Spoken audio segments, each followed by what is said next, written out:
Obito Uchiha has one of the most biblical redemption stories I have ever seen. Now, we all know this dude's tragically sad backstory and how he basically placed his faith and hope in a sinful, fallen world, and we see how that went. And there's a lesson in and of itself. Do not place your faith and trust in a world that is fallen and sinful and where things such as his almost death and Reen's death can happen very quickly. But ultimately, in his tasks to create a world that is fake so that he can have exactly everything that he wants instead of accepting the realities of the world he lives in, Obito decides to completely remove his name, remove his face, and lose his identity. And so he decides to be nobody.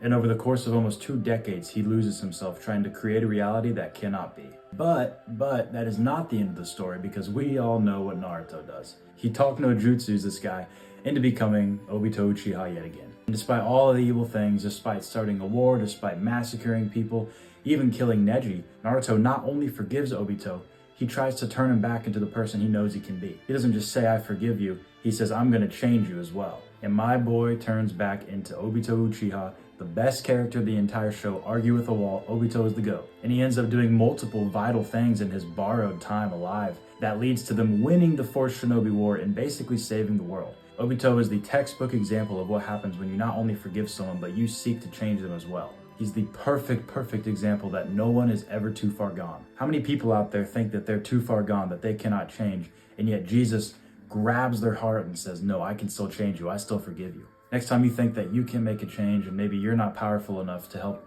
bring someone to salvation, think about the story of Obito. If Jesus can change people like that, then you might be the only Jesus anyone sees.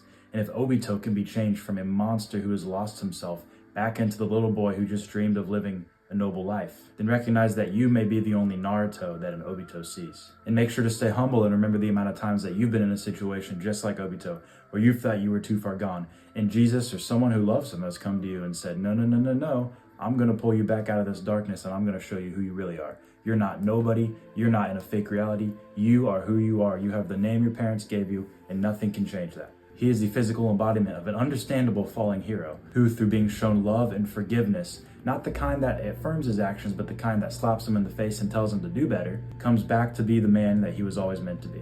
That is who Obito Uchiha is.